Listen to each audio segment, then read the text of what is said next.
तो जो यूनिट 10 में हमने ज्योमेट्रिकल और ऑप्टिकल आइसोमर्स पढ़ ली, उसमें हमने लास्ट में ऑप्टिकल वाले में एनांशियोमर्स और डायस्टीरियोमर्स के बारे में पढ़ लिया था।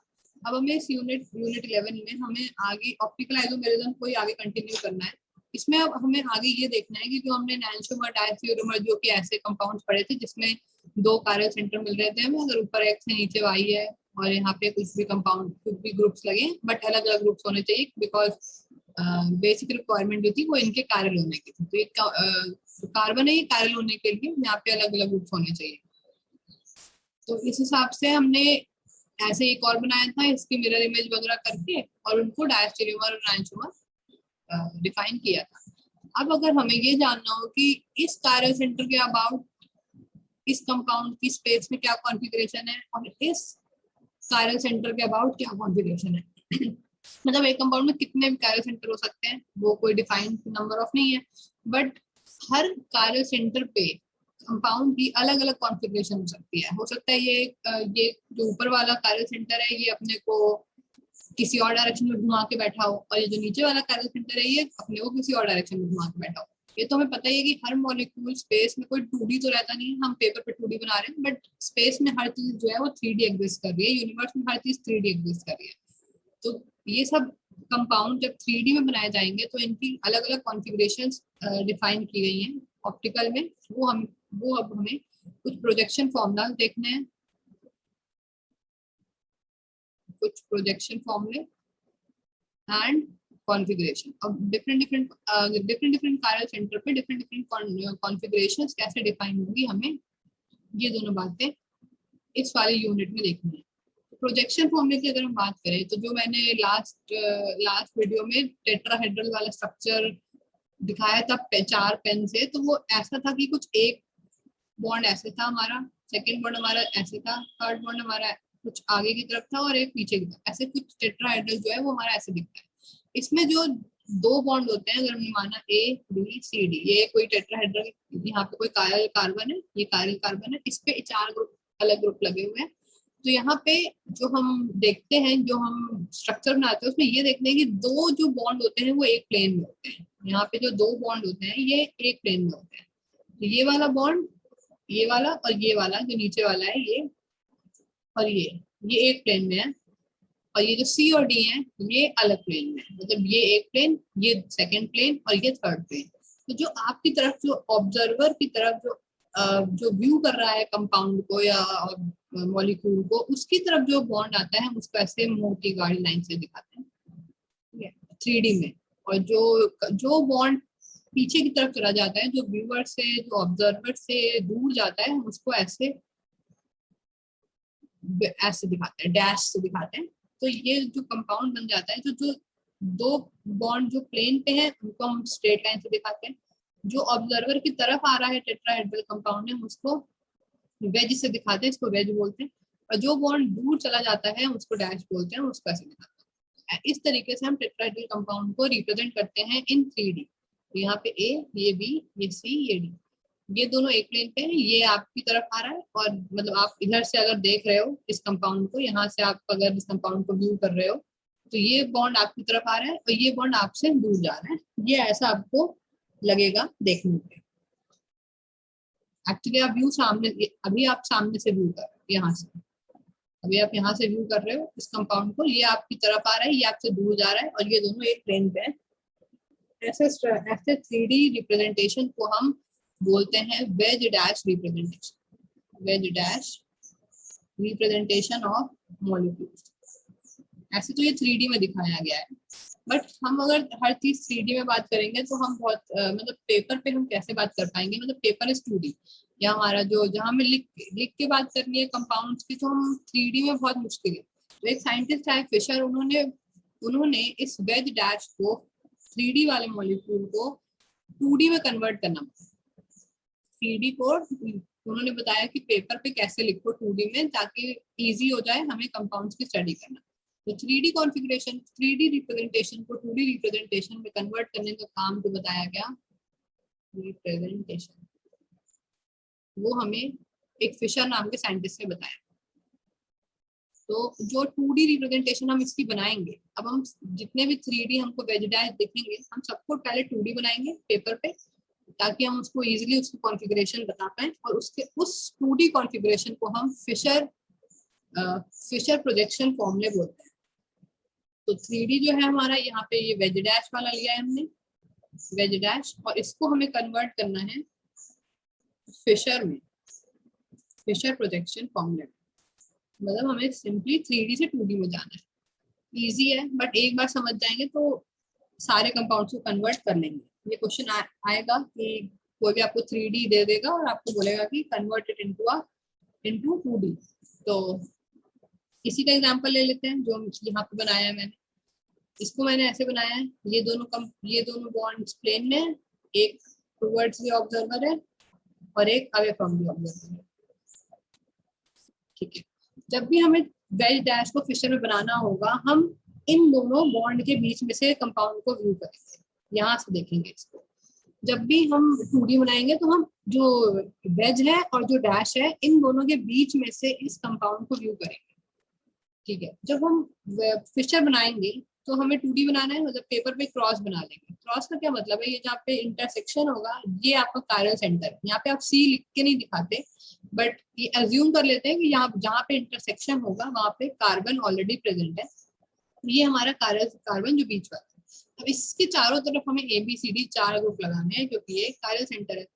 तो यहाँ पे हम ये देखेंगे कि जो भी बॉन्ड्स आपके प्लेन में होंगे, ये A बॉन्ड आपका प्लेन में और ये B बॉन्ड आपका प्लेन में, ये दो बॉन्ड जो है हम इनको वर्टिकल लाइन पे बना देंगे। A ऊपर है, ऊपर, B नीचे है, नीचे। जो भी बॉन्ड्स एक प्लेन में होंगे उन दोनों को हम वर्टिकल लाइन पे ऊपर नीचे बना देंगे। बात आएगी C और D की। तो अगर हम कंपाउंड को इस तरफ से देख रहे हैं, तो इधर से देखने पे हमारे राइट हैंड के साइड C है और हमारे लेफ्ट हैंड के साइड D है। तो राइट हैंड के साइड जिस तरफ C है, हम ऐसे खड़े हैं कि हम कंपाउंड को ऐसे देख रहे हैं, तो जिस तरफ हमारे हैंड के साइड D आ रहा है D लिख देंगे, जिस तरफ C आ रहा है C लिख देंगे। जब हम कंपाउंड को C और D के बीच में से देखेंगे तो C हमारा राइट हैंड साइड आएगा और D हमारा लेफ्ट हैंड साइड। उसी हिसाब से हमने C को राइट हैंड साइड लिख दिया और D को लेफ्ट हैंड साइड लिख दिया। बस बन गया हमारा 3D से 2D रिप्रेजेंटेशन। इसको बोलेंगे हम फिशर प्रोजेक्शन। फिशर प्रोजेक्शन को ही हम आगे यूज करेंगे बहुत सारी चीजों के लिए। तो अगर कोई भी 3D कंपाउंड है उसको 2D में कन्वर्ट करना पहली बात तो आना चाहिए। तो कोई भी आपको 3D कंपाउंड दे देगा। अब अगर मैंने कहा कि मैंने ये दे दिया, मैंने ऐसे लिया, इस बार उल्टा ले लेते हैं, इस बार 3D वाला ऐसे ले लेते हैं, ऐसे ले लेते हैं, और इस बार एक बॉन्ड जो आपके टुवर्ड्स द ऑब्जर्वर आएगा वो ये वाला है, और जो इस बार अवे फ्रॉम द ऑब्जर्वर जाएगा वो ये वाला है। मैंने थोड़ा सा मुंह घुमा दिया है 3D का, और मैंने इस पर वही A, B, C और D लिखा। अब अगर हमें इसे फिशर में कन्वर्ट करना है, 2D में कन्वर्ट करके दिखाना है, तो फिर हमें क्रॉस बनाना है। क्रॉस हम कितने बनाएंगे, जितने कार्बन होंगे। यहाँ एक कार्बन है तो हमने एक क्रॉस बनाया है।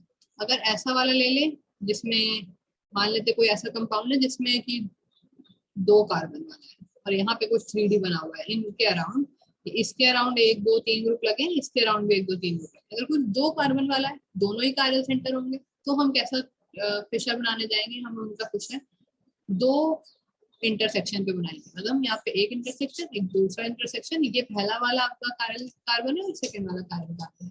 अब हम इसके चारों तरफ ग्रुप्स लगा देंगे और बोलेंगे कि फिशर बन गया। तो यहाँ पे जो मैंने बोला कि जो एक प्लेन में है, ए और वाला ए ये वाला और ये वाला बॉन्ड आपका एक प्लेन में है, इसको वर्टिकल लाइन पे बना देंगे। ए और बी वर्टिकल लाइन पे बन गया। जो आपका, अब आपको कंपाउंड देखना किधर से, मॉलिक्यूल आपको इधर से देखना है, इन दोनों के बीच में से। इन दोनों के बीच में से जब आप खड़े होकर देखोगे तो आप देखोगे सी आपका जो है वो लेफ्ट हैंड साइड जा रहा है और डी आपका राइट हैंड साइड जा रहा है। तो ठीक है, तो डी को राइट हैंड साइड बना देंगे और सी को लेफ्ट हैंड साइड बना देंगे। ये बन गया इसका फिशर प्रोजेक्शन।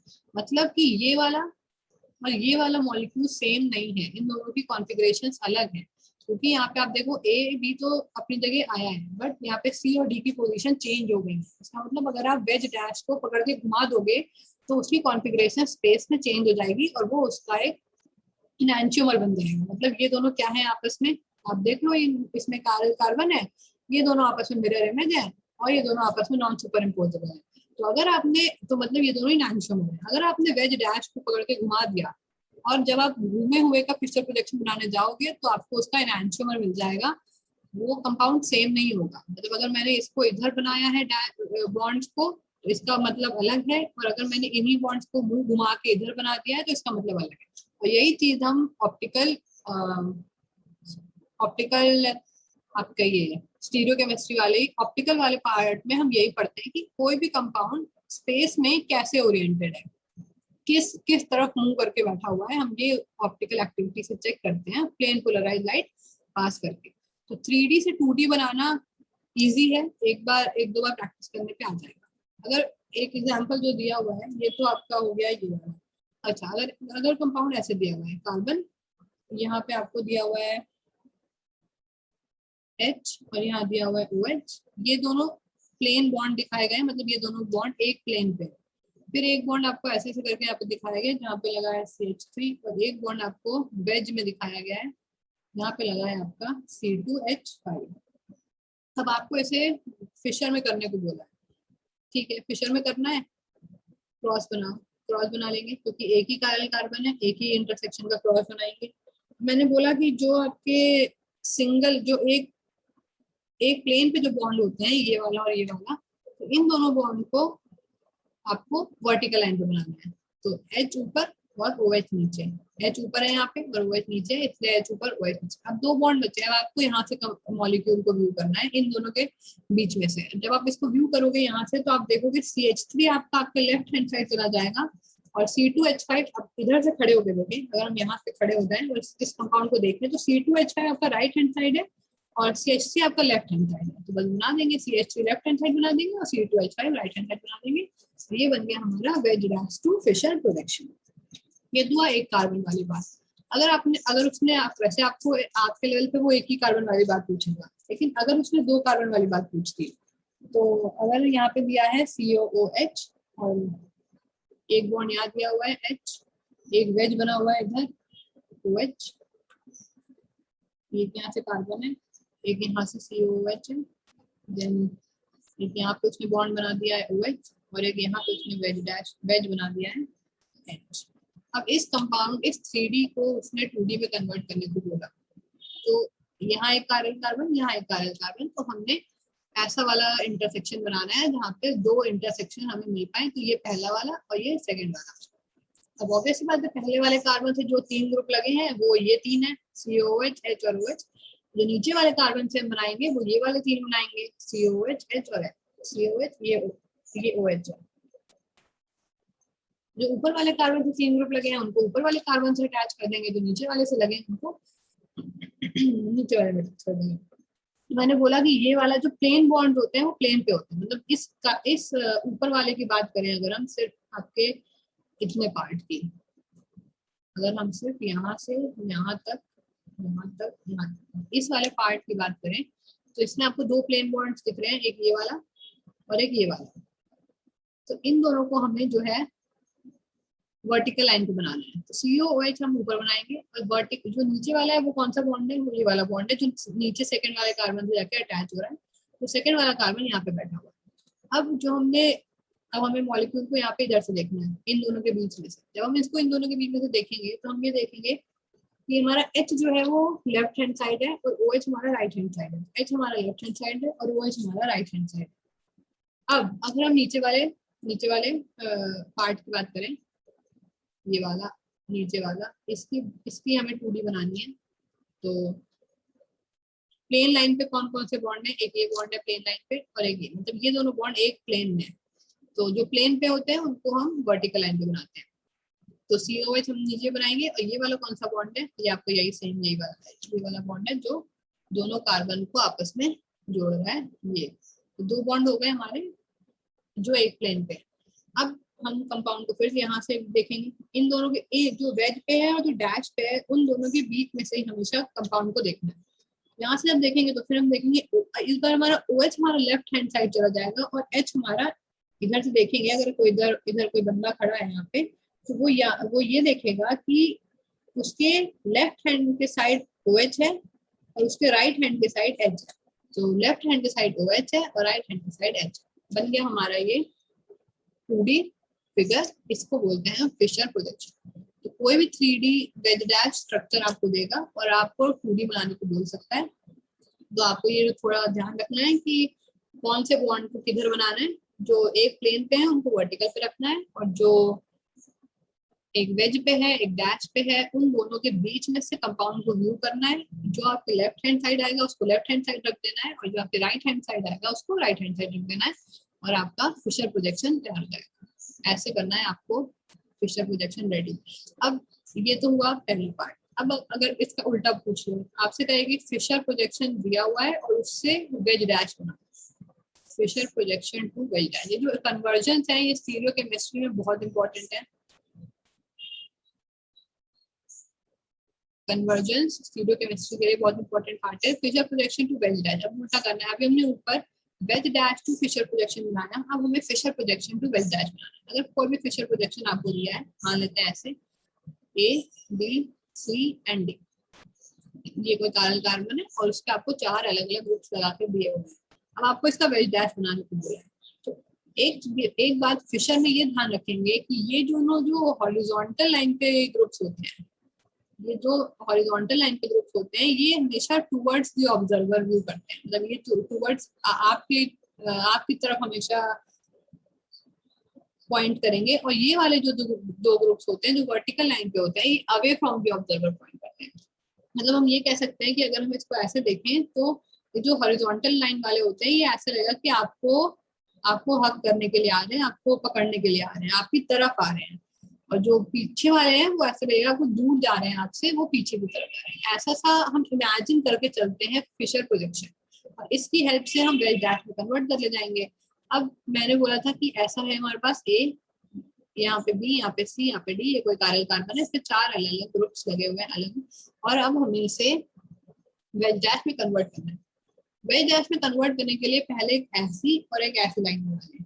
हमेशा एक ऐसी और ऐसी लाइन बना लें। और ये प्लेन लाइन किसको रिप्रेजेंट करती है? ये उन बॉन्ड्स को रिप्रेजेंट करती है जो वर्टिकल पे होते हैं। जो हमने फिशर में किया था उल्टा करना है। एक बार ए और बी को यहाँ रख देना है। हमें पहले ये दिया होता था और हम जो बॉन्ड्स एक प्लेन पे होते थे उनको वर्टिकल लाइन पे रख देते थे। इस बार हमें जो वर्टिकल लाइन पे दिया है हमें उन्हें प्लेन बॉन्ड में रख देना है, ए और बी। अब एक हमें वेज लेके चलना है जो हमारी तरफ पॉइंट करेगा, और एक हमें away from the observer dash बनाना है। इस पे सी और डी रखना है। तो हम यहाँ से अगर कंपाउंड को देखेंगे जो इस तरफ लिखा है उसको इस तरफ लिख देंगे, जो जिस तरफ आपका राइट हैंड साइड है, जो राइट हैंड साइड लिखा है उसको हमेशा वेज पे लिख देंगे टुवर्ड्स द ऑब्जर्वर, और जो लेफ्ट हैंड साइड पे लिखा है उसको हमेशा अवे फ्रॉम द ऑब्जर्वर लिख देंगे, और ऐसे आपका बन जाएगा फिशर वेज डैश प्रोजेक्शन। अब इसको चेक कर सकते हैं, ऐसे कि हम इसको वापस फिशर बना के देखें जो हमने ऊपर सीखा था।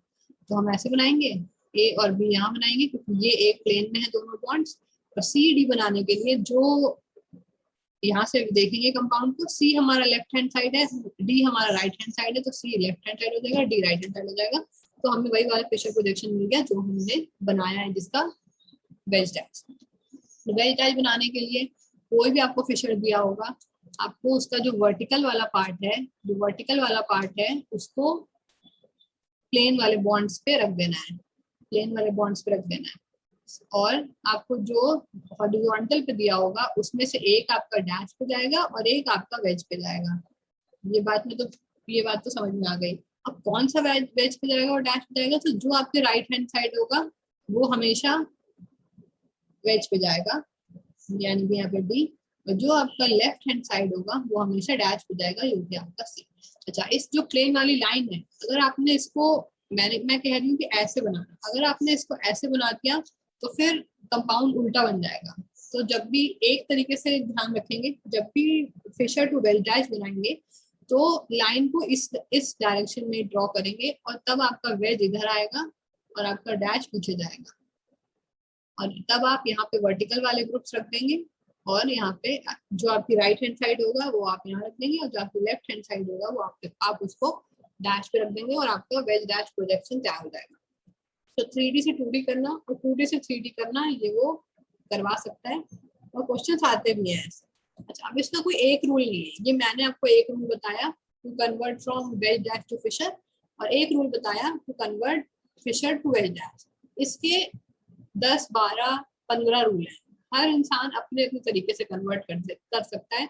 बिल्कुल कर सकता है, फ्रीडम है कैसे भी कन्वर्ट करो, बट बस ये है कि कन्वर्ट करने के बाद आपका आंसर सेम आना चाहिए। तो आप मतलब आप नहीं जानते और रूल अभी, तो आप एक ही रूल पे रहिएगा, और ये मेरे हिसाब से सबसे इजी रूल है जो मैंने बताया। तो आप इस रूल को फॉलो करके इजीली आप 3D से 2D और 2D से 3D बना सकते हैं। आप जितनी बुक्स पढ़ेंगे इस पे आपको उतने रूल्स मिलेंगे कन्वर्ट करने के। एक रूल नहीं है, बहुत सारे रूल हैं, और हर टीचर अलग अलग अपने अपने रूल से बताता है। बट और हर टीचर साथ में ये जरूर बोलता है कि आपको जो रूल पहले से आता है, आपको अगर वो सही लगता है तो आप उसको उसके ऊपर चलते रहो, और नए टीचर के हिसाब से आप अपने कंसेप्ट चेंज मत करो। तो मैंने शुरू से इस वाले दोनों रूल को ही रख के फिशर से वेज डैश और वेज डैश से फिशर बनाया है। आप बुक्स में अलग अलग रूल्स, अलग अलग बुक्स में अलग अलग रूल्स बने हुए हैं। तो ऐसे आप 3D से 2D कन्वर्ट करना आना चाहिए। ये तो ये बात। अब क्या एक कंपाउंड का एक ही फिशर पॉसिबल है? अगर मैं कहूँ कि मैंने इस वाले का A B और इधर मैंने बनाया वेज, और ये है आपका C और यहाँ पे D। अगर मैं इसका फिशर बनाने जाऊं तो मैं ऐसे बनाऊंगी, जो मैंने अभी एक रूल सीखा, मैं ऐसे क्रॉस बनाएंगे, और ये हमारा काइरल कार्बन होगा बीच वाला। अब A और B को हम यहाँ बनाएंगे, जो एक प्लेन पे है उन बॉन्ड्स को हम ऊपर नीचे बनाएंगे, और जो आपका यहाँ से फिर कंपाउंड मॉलिक्यूल को व्यू करेंगे, जो आपके लेफ्ट हैंड साइड होगा उसके लेफ्ट हैंड साइड, जो राइट हैंड साइड होगा राइट हैंड साइड। ये तो बना इसका पहला फिशर। अब क्या फिशर एक ही, हर कंपाउंड का एक ही फिशर पॉसिबल है? नहीं, कितने भी फिशर बना सकते हैं, अलग अलग तरीके से आप कन्वर्ट कर सकते हैं। जैसे पिछले वीडियो में मैंने एक बात बताई थी कि हमारे कुछ रोटेशंस अलाउड हैं और कुछ रोटेशंस स्पेस में नहीं अलाउड है। मतलब मैंने कहा था 180 degree in plane, 180 degree in plane rotation is allowed, rotation is allowed in space. क्यों अलाउड है और क्यों नहीं अलाउड है? अरे रोटेट करने को तो हम किसी भी डायरेक्शन में रोटेट कर देंगे, बट उसकी कॉन्फ़िगरेशन चेंज नहीं होनी चाहिए। मतलब अगर ऐसे रखा हुआ है स्पेस में, तो हम चाहे कोई भी फिशर बनाए, जब हम उसका फिशर बनाए वापस वेज डैश बनाए, तो वो ऐसा ही दिखना चाहिए। जो स्पेस में मॉलिक्यूल जिस कॉन्फ़िगरेशन अटेन करके बैठा हुआ है, उसका फिशर वैसा ही बनना चाहिए। तो ये कुछ इंफॉर्मेशन दे रहा है 3D प्रोजेक्शन की, कि कैसे हमारा मॉलिक्यूल स्पेस में ओरिएंटेड है, तो कौन कौन से रोटेशन अलाउड है और कौन कौन से नहीं अलाउड है, ये मैंने पिछले वीडियो में भी बताया था। 180 डिग्री इन प्लेन अलाउड है, मतलब कॉपी के अंदर ही, नोटबुक के अंदर ही इसको 180 डिग्री रोटेट कर दोगे तो अलाउड है, but 180 degree out out of plane not allowed. मतलब इसको यहाँ से सी को उठा के, सी को बाहर निकाल के और कॉपी के बाहर निकाल के इधर नहीं रख सकते। ठीक है, आप इसको कॉपी के अंदर ही इसको रोटेट करो तो वो अलाउड है, but 180 degree out of the plane rotation नहीं अलाउड। क्यों? मतलब कर सकते हो, बट उससे आपकी कॉन्फ़िगरेशन चेंज हो जाएगी कंपाउंड की। तो इसलिए हम सिर्फ सेम फिशर, अगर हमें सेम कंपाउंड में डिफरेंट डिफरेंट फिशर बनाने हैं, तो हम सिर्फ 180 डिग्री इन प्लेन रोटेशन करेंगे। Similarly 90 degree in plane not allowed. 90 degree out plane का तो मैंने कहा था कोई लॉजिक नहीं है, वो कंपाउंड बीच में आके अटक जाएगा। मतलब आपने आधा पेपर के बाहर निकाला तो वो आधा पेपर के बाहर रह जाएगा और आधा पेपर के अंदर। ऐसा तो कोई ऐसे इस बात का कोई लॉजिक बनेगा नहीं। 90 डिग्री इन प्लेन भी नहीं अलाउड है आपका, उसमें भी कॉन्फ़िगरेशन चेंज हो जाएगा कंपाउंड का। तो सिर्फ पहली बात, अगर आपको किसी कंपाउंड के और फिशर बनाने, एक फिशर से दूसरा फिशर, दूसरा फिशर से तीसरा फिशर, तो आप ये नहीं करोगे कि बार बार 3D में जाओगे, फिर 3D से वापस 2D में जाओगे, फिर आपने 3D में गए, फिर आपने कॉन्फ़िगरेशन चेक किया, फिर आप 2D बनाओगे। ऐसे तो बहुत टाइम लग जाएगा। तो कुछ जो भी 2-3 बातें हैं जिससे हम एक ही कंपाउंड का अलग अलग फिशर बना सकते हैं, तो वो ये है। पहला, 180 degree in plane rotation. 180 degree in plane rotation, कोई भी कंपाउंड है आप उसको 180 डिग्री इन प्लेन रोटेट करोगे, आपको उसका दूसरा फिशर मिल जाएगा। जैसे यहाँ पे मैंने कहा A B C D, कोई भी 4 अलग अलग ग्रुप्स लगे हुए हैं और बीच में कार्बन कार्बन है, इसको 180 डिग्री इन प्लेन रोटेट कर रहे हैं, इन प्लेन रोटेशन दे रहे हैं। 180 डिग्री इन प्लेन रोटेशन का मतलब है ये B A की जगह चला जाएगा, A B की जगह आ जाएगा, तो B A, और आपस में C D भी इंटरचेंज हो जाएंगे। अच्छा, अगर आप इसको आउट ऑफ द प्लेन करते तभी क्या बन जाता? अगर मैंने इसको कहा कि मैं आउट ऑफ द प्लेन करूंगी, तो आप C को उठाते, पेपर के बाहर लाते और D की जगह रख देते, और D को उठाते, पेपर के बाहर लाते और वो C की जगह चला जाता, और A और B आपस में एक जगह रह जाता। तो क्या ये दोनों बातें सेम है? नहीं। आप 180 डिग्री इन प्लेन रोटेशन कर, out of the plane rotation कर दोगे तो वो बात जो है वो उसका एनांशियोमर बन जाएगा और सेम कॉन्फ़िगरेशन नहीं रह जाएगा। तो सेम कॉन्फ़िगरेशन रखने के लिए मतलब इसी फिशर को दूसरा फिशर बनाने के लिए हम 180 डिग्री सिर्फ इन प्लेन रोटेशन दे सकते हैं। तो हमने इसको 180 डिग्री इन प्लेन रोटेशन दिया और ये बन गया। अब ये दोनों बातें सेम है, ये दोनों कंपाउंड आइडेंटिकल है, कॉन्फ़िगरेशन इनकी सेम आएंगी। कॉन्फ़िगरेशन कैसे निकालेंगे वो भी हम आगे देखेंगे, but 180 degree in plane rotation से ही कॉन्फ़िगरेशन सेम आ सकती है। और बाकी आपने 180 degree out of the plane दे दिया या 90 डिग्री इन प्लेन रोटेशन दे दिया तो आपकी कॉन्फ़िगरेशन चेंज हो जाएगी। तो ये तो पहला रूल हुआ कि आप कैसे एक फिशर से दूसरा फिशर बना दोगे। सेकेंड जो रूल है, आप इंटरचेंज कर दोगे। Interchange two times important. Interchange 2 times मतलब क्या है मेरे कहने का कि अगर मैंने यहाँ पे ऐसे एक ग्रुप रखा हुआ है ए बी सी और डी, ये बीच में कायरल कार्बन है। अब हमको इसका दूसरा फिशर बनाना है, हमको इसका एक और इसके जैसा एक फिशर बनाना है या और बनाना है, कितने भी फिशर आपको बनाने हैं, हमेशा 2 ग्रुप्स को एक साथ इंटरचेंज करो। करना क्या है कि आपको अगर आप ए को बी के साथ कर रहे हो उसी टाइम सी को डी के साथ कर रहे हो, तो ए को बी के साथ कर दिया और सी को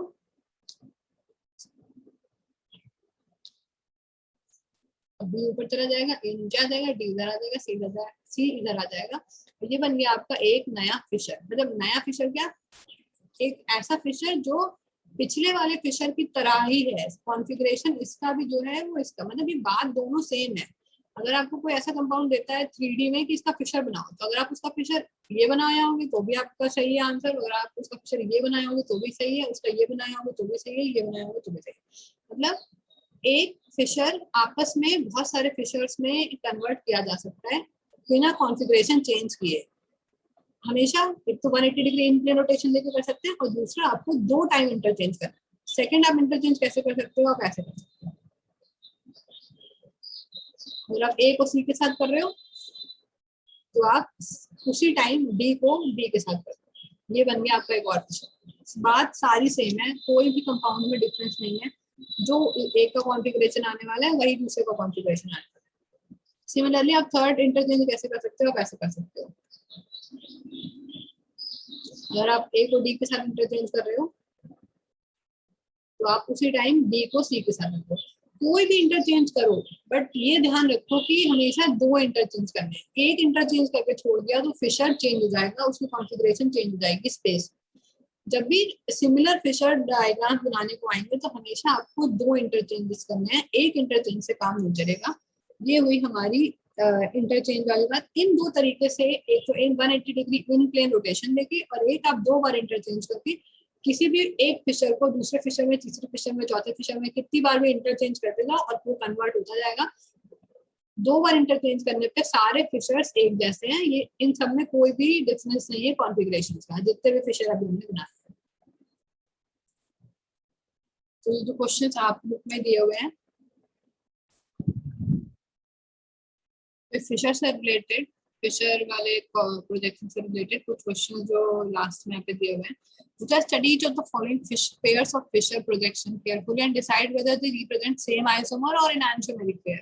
तो आपको इंटरचेंज कर करके अगर 2 इंटरचेंज करके नया फिशर बना है या 180 डिग्री इन प्लेन रोटेशन करके नया फिशर बना है तो वो फिशर सेम आइसोमर होगा, वरना वो एनांशियोमेरिक पेयर बन जाएगा।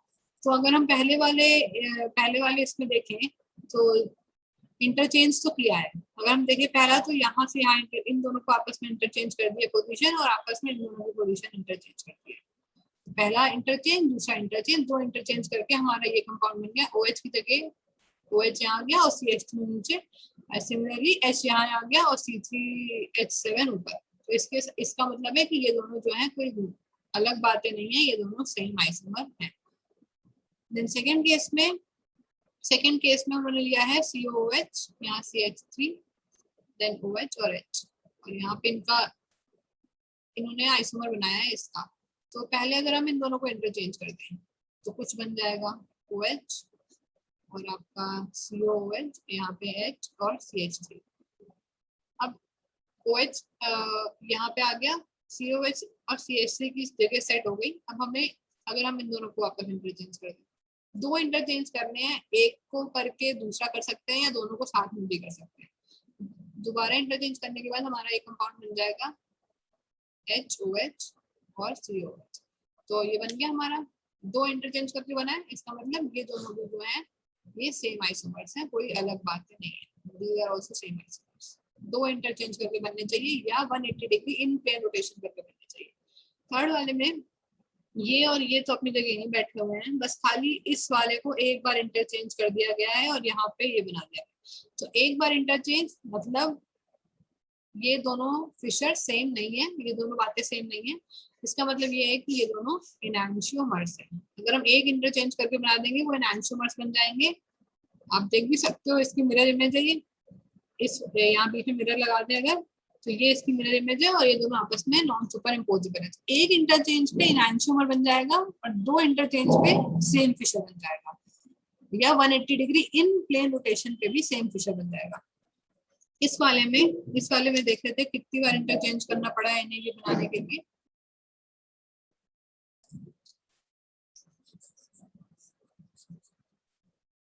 तो इनमें पहले वाले में लिया है Cl, ब्रोमीन या क्लोरीन है, देन ब्रोमीन और आयोडीन। अच्छा, अब हमें दिख रहा है कि हमें अगर ब्रोमीन को नीचे लेके आना है, ठीक है, तो ब्रोमीन को नीचे ले आते हैं, एक इंटरचेंज तो ये वाला कर देते हैं, ब्रोमीन नीचे आ गया, क्लोरीन यहाँ आ गया और क्लोरीन यहाँ आ गया और आयोडीन यहाँ आ गया। अब सेकेंड इंटरचेंज में अगर हम इन दोनों को इंटरचेंज करते हैं, क्योंकि हमें क्लोरीन को नीचे यहाँ साइड में लेफ्ट हैंड साइड पे बिठाना है अकॉर्डिंग टू सेकंड आइसोमर, तो क्लोरीन यहाँ बिठा दिया, क्लोरीन यहाँ और आपका ब्रोमीन यहाँ और आयोडीन यहाँ। दो इंटरचेंज हो गए पर हमें सेम कंपाउंड नहीं मिला। सेम कंपाउंड के लिए हमें वापस इन दोनों को इंटरचेंज करना पड़ेगा। तो iodine, chlorine, then bromine and then chlorine. तो ये दो जो हैं ये भी एनांशियोमर्स हैं, क्योंकि हमें ऑड नंबर ऑफ इंटरचेंज करके मिला। दो इंटरचेंज में या इवन नंबर ऑफ इंटरचेंज में अगर हमें सेम जो फिशर मिलेगा वो सेम फिशर होगा, बट यहाँ हमें दो इंटरचेंज, तीन इंटरचेंज करे हैं हमने, तब जाके हम पहला ये इंटरचेंज किया है, सेकंड हमने इन दोनों को इंटरचेंज किया है और थर्ड हमने इन दोनों को इंटरचेंज किया है, तब जाके हमने सेकंड वाला आइसोमर मिला। आप कैसे भी ट्राई कर लो, आपको कभी भी ये दोनों दो इंटरचेंज में आपस में नहीं मिलेंगे। इसका मतलब ये दोनों सेम आइसोमर्स नहीं है, ये भी क्या है, एनांशियोमर्स है। जब भी ऐसा कोई क्वेश्चन आएगा कि आपको फिशर प्रोजेक्शन देखना है सेम है या डिफरेंट है या एनांशियोमर है, तो आपको इन नंबर ऑफ इंटरचेंज देखना है कि कितने इंटरचेंज करके सेकंड वाला आइसोमर बन रहा है, या अगर 180 degree in plane rotation simply दिख रहा है तो भी वो सेम आइसोमर बना है। ये आपका ये वाला क्वेश्चन ऐसा है।